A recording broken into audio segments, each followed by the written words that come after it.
Jésus a fait avec Pierre. Il dit, paie mes brebis. Il a fait de Pierre le pasteur de l'Église. Paie mes brebis. Ouf. Parce que Pierre était un chef de file dans les apôtres. Il y a un qui était tout le temps en avant des coups. Tout le temps en avant. Jésus s'est servi de Pierre, de son zèle. Il était tout le temps en action.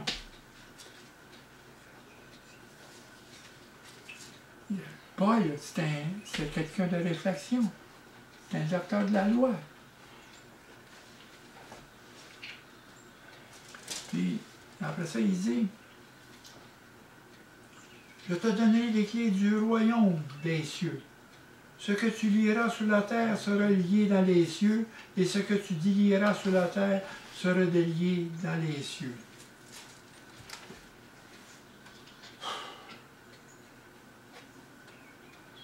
On a les outils. Il faut prier la puissance de l'Esprit.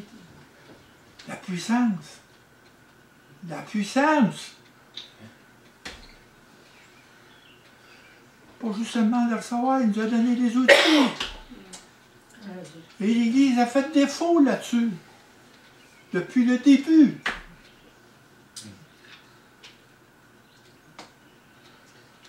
Jusqu'à temps où que toute pensée captive va venir à l'obéissance de Christ. Toute obéissance va devenir captive à l'obéissance de Christ.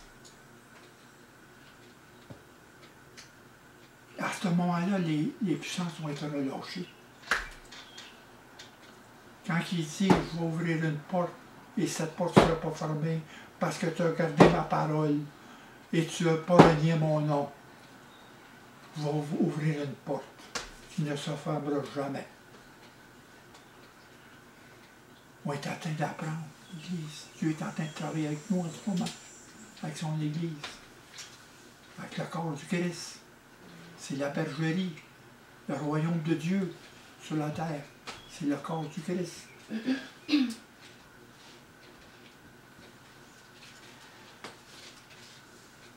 Parce que moi, ça me stimule, ces choses-là.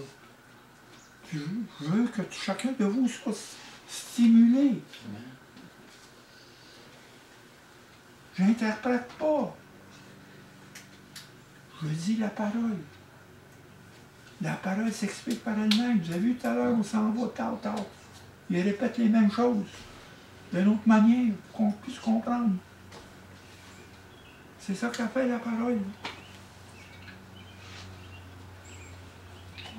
Parce que la foi,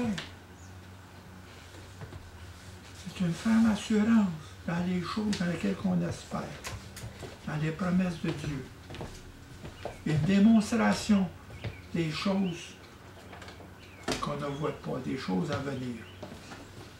Et que cette démonstration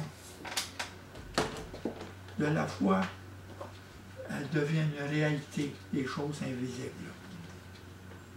Parce que les choses visibles ne sont pas permanentes, mais les choses invisibles sont permanentes. C'est la réalité.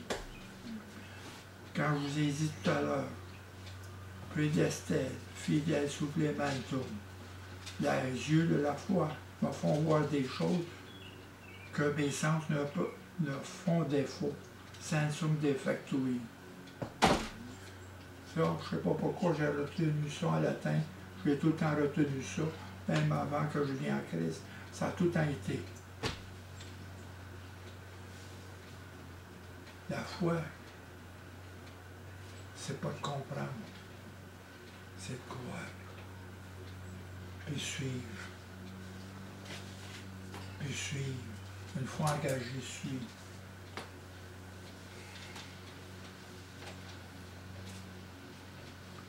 Et le plan de Dieu s'exécute en partenariat avec l'Église. Le plan de Dieu pour le salut des hommes s'exécute en partenariat avec son Église, avec le corps du Christ sur la terre. Nous portons le mystère du Christ. Nous continuons le mystère du Christ. Quand Jésus a dit, Il faut que je monte en haut pour que vous fassiez recevoir le Saint-Esprit, le Consolateur, le Paraclet. Il faut que je monte en haut pour que ça soit dévertifié. Vous êtes le corps de Christ, comme il dit. Vous êtes ses membres et chacun pour sa part. Ça, c'est dans 1 Corinthiens au chapitre 12, verset 27. Vous êtes le corps du Christ. Vous êtes ses membres, chacun pour sa part. Chacun pour sa part. Chacun pour sa part. Selon l'appel de chacun. L'analogie de la foi que Dieu a mis dans chacun de vous pour exercer le ministère de Jésus. Parce que c'est Dieu qui est le portier.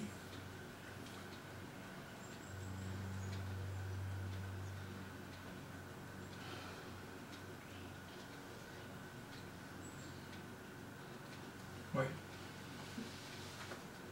Chacun pour sa part.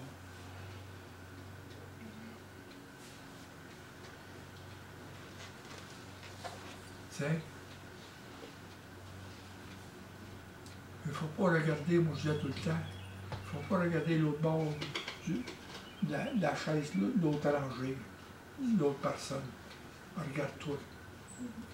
Fais face à l'appel, toi, personnellement.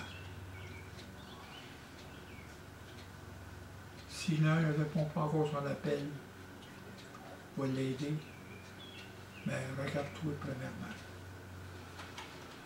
Fais ta part. Vraiment, ta part, c'est prier. Première des choses. First of all. First thing, pray.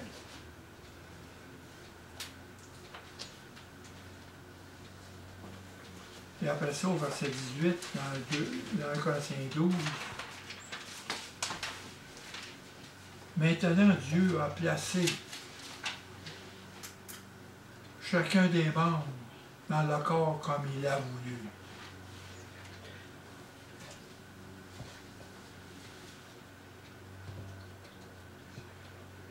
On ne peut pas tout appeler des prophètes, on ne peut pas tout appeler des évangélistes, on peut tout appeler pour faire des pasteurs.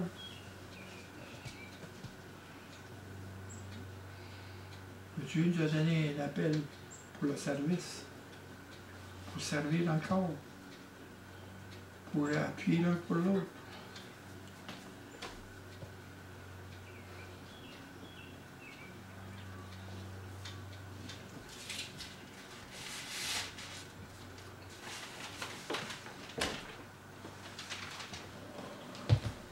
Quand il a dit « Je suis la porte » au verset 9,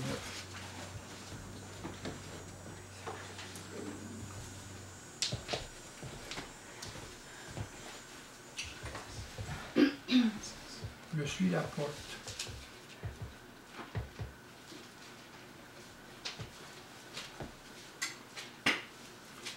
Verset 16, il dit « Je suis la porte des brebis ».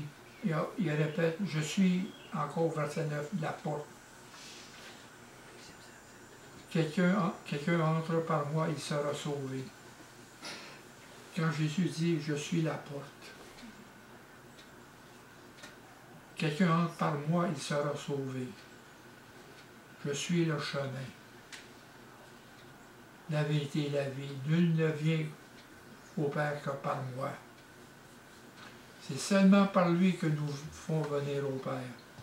Il n'y a pas d'autre chose que Jésus. Et dans Actes des Apôtres, au verset 4, je reviens avec au verset 12. Il n'y a de salut en aucun autre, car il n'y a sous le ciel aucun autre nom qui a été donné parmi les hommes pour lequel nous devions être sauvés.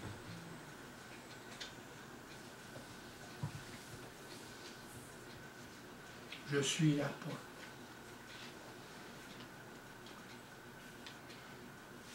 Jésus le portier, tout vient de Dieu. Et Jésus est la porte, tout passe par lui. C'est ça que ça veut dire. Tout vient de Dieu. Et tout passe par Jésus. Ouais. La porte aussi, quand il dit un berger, la bergerie, c'est dans l'enclos où il y a une porte. Et le berger, apparemment, le soir, dormait à la porte pour que les brebis s'égarent. C'est pour ça que je suis la porte. C'est pour tenir des brebis ensemble. C'est pour protéger contre les loups. Je suis la porte. C'est un protecteur. Comme dans Ézéchiel, je suis le sentinelle. La porte est un sentinelle. C'est lui qui veille à la bergerie. Il est un sentinelle.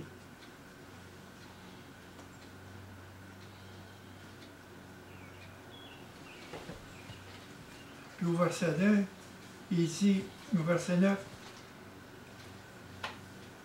si quelqu'un entre par moi, il sera sauvé. La porte est un accès au corps du Christ. Dans Isaïe 26, au verset 2, il dit, ouvre les portes, laissez entrer les nations justes et fidèles. Ce qu'on a lu dans le matin dans le psaume 100.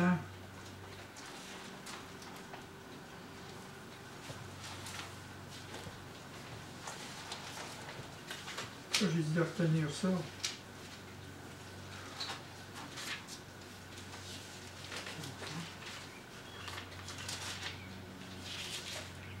Tu sais, c'est avec l'Esprit Saint qu'on se promène d'une parole à une parole. Parce que la parole s'exprime par elle-même.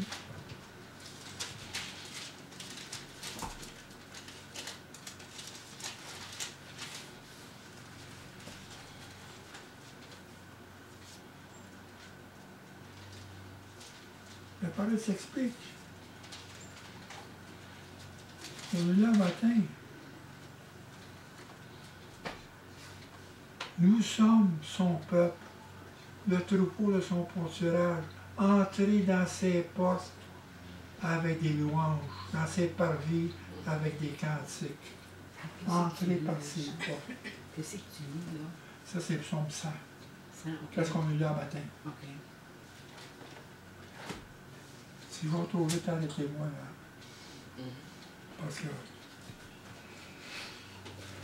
je peux vous garder ça toute l'après-midi. Mais on peut absorber. Qu'est-ce qu'on peut absorber? Et au Romains 5, verset 2, il dit à qui nous devons d'avoir eu accès. Accès, c'est une porte. À cette grâce dans laquelle nous demeurons fermes. Accès. Je suis la porte.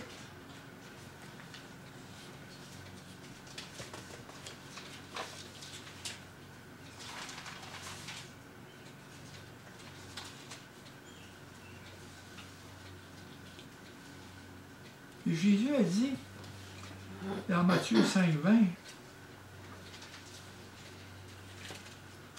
car je vous le dis, si votre justice ne surpasse pas celle des scribes et des pharisiens, vous n'entrez point dans le royaume des cieux.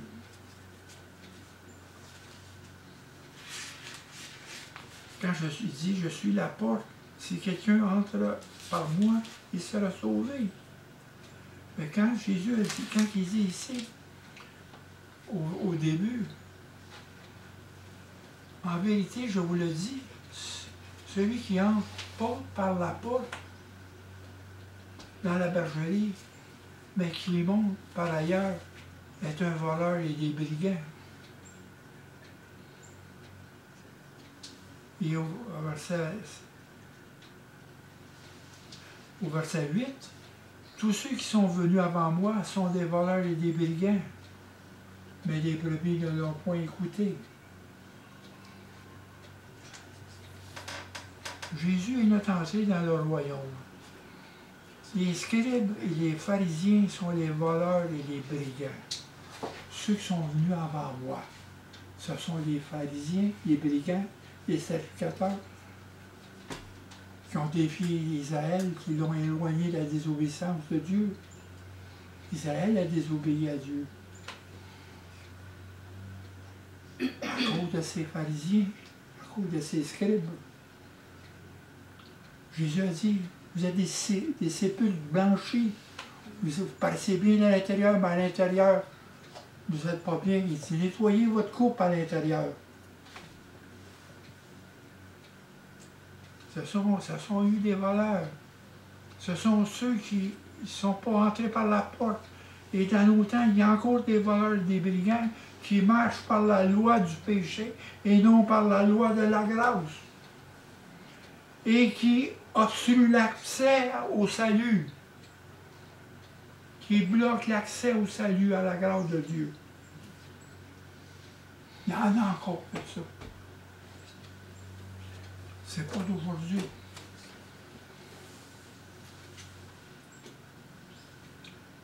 Ces brigands-là marchent par la loi du péché.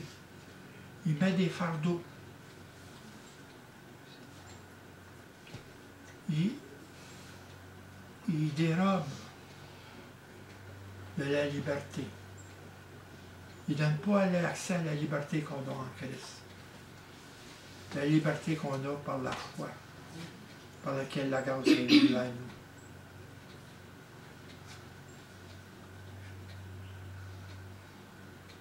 Il obstrue l'accès de la grâce par des fardeaux pour ceux qui cherchent le chemin vers le salut.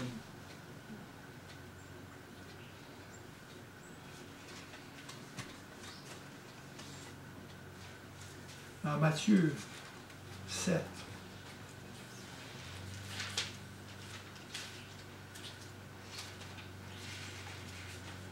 au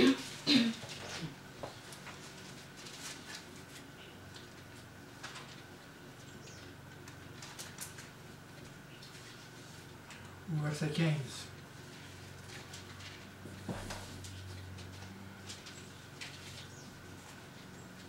Gardez-vous des faux prophètes.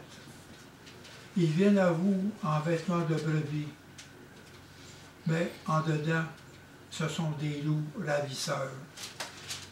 Vous les reconnaîtrez à leurs fruits.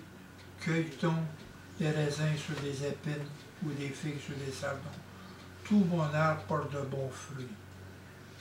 C'est que, si on peut discerner, c'est par l'Esprit Saint qu'on voit quelque chose qui est faux. Si quelqu'un, comme Paul dit, nous prêche un autre salut qui ne vient pas du Christ, on peut reconnaître ces choses-là. C'est comme Satan, déguisé en ange de lumière.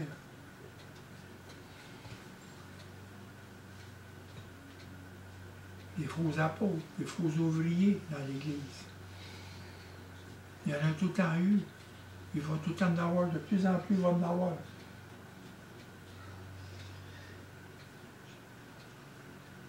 Parce qu'il dit ici, tout à l'heure dans Matthieu, au verset 13, dans Matthieu, entrez par la porte étroite. On parle de la porte. C'est Jésus. Car large est la porte, spacieux est le chemin qui mène à la perdition. Il y a beaucoup entre par là.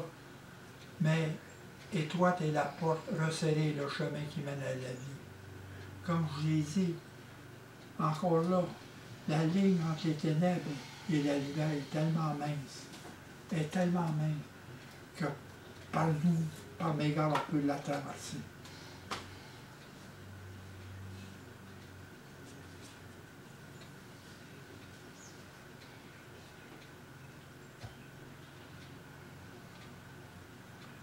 Dans Ézéchiel, on va juste lire ça, on va finir demain, on va juste finir ça. Dans Ézéchiel, au chapitre 34, versets 4 et 5. Vous n'avez pas fortifié celle qui était faible, pensé celle qui était blessée. Vous n'aviez pas ramené celle qui s'égarait, cherché celle qui était perdue, mais vous les avez dominées avec violence et dureté. C'est ça tout à l'heure que je parle. Il y a des brigands et des voleurs qui ont marché par la loi, qui ont mis la loi sous le dos. Ils les ont dominés avec violence et dureté. Elles se sont dispersées parce qu'elles n'avaient point de pasteur.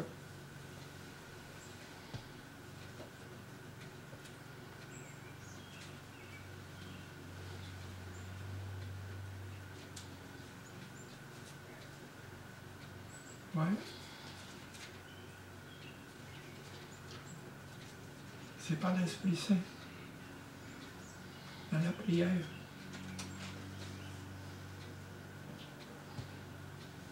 Priez pour la puissance de l'Esprit Saint. La puissance du discernement.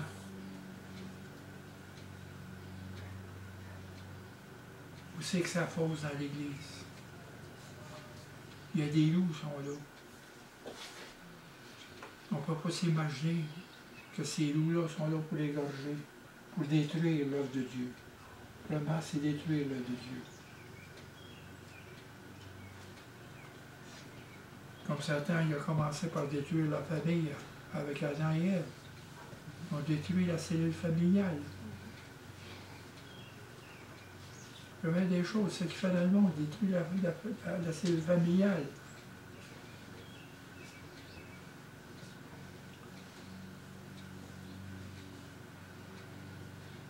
Pas de famille monoparentale.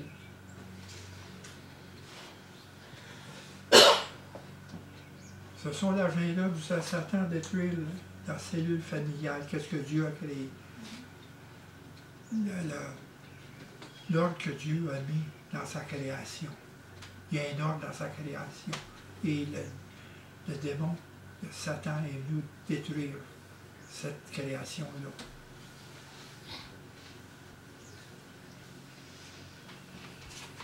On n'a pas fini. On a un chemin à traverser. C'est pour ça qu'on a besoin d'un berger.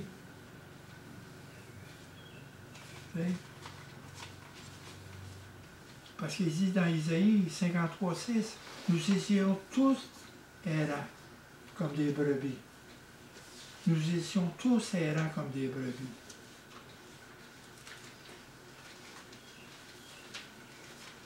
Puis encore là, on a encore des frères et des sœurs qui ne sont pas dans la bergerie, qui ne viennent pas dans les assemblées, qui sont tout seuls. C'est encore plus dangereux. Parce qu'on est fort quand on est ensemble, quand on est unis. C'est là qu'il y a notre force. C'est dans le corps du Christ. C'est pas être seul. We're not the Lone Ranger. We can be lonely, but not alone. Because Jesus is with us.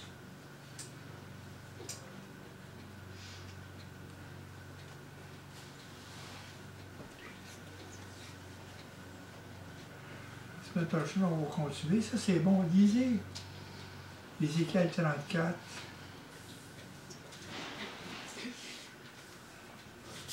Matthieu 23, Jérémie 23 et le 10e chapitre de Jean. De quoi déjà? Lisez les chapitres. Mais j'ai pas compris. Lisez par vous-même Ézéchiel 34, Jérémie 23 et Jean 10. Parce que si à un moment donné, quand on lit, ça va être facile pour vous à comprendre parce qu'il y a tellement de choses. Parce que là, ce qu'on va venir la semaine prochaine, c'est que là, on va venir, je suis le berger.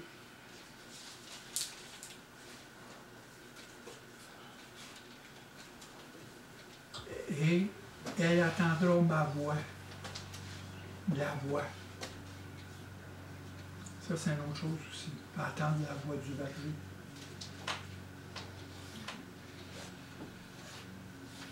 Puis après ça, deuxièmement, en dernier, Ça va être le verset 16. J'ai d'autres brebis qui n'en sont pas dans cette bergerie. Juste ça, probablement, je vais avoir une étude là-dessus, juste ça. L'accouplement d'Israël avec l'Église. C'est qu'est-ce qui est qu'est-ce qui est à venir dans le plan de Dieu. Parce que, moi, je vous l'ai pas dit, c'est qu'il y a une grosse partie de l'Église, à un moment donné, ils pensent que c'est nous, l'Église, qui avons remplacé Israël. Qu'Israël était complètement mis de côté. Non. C'est tout au contraire.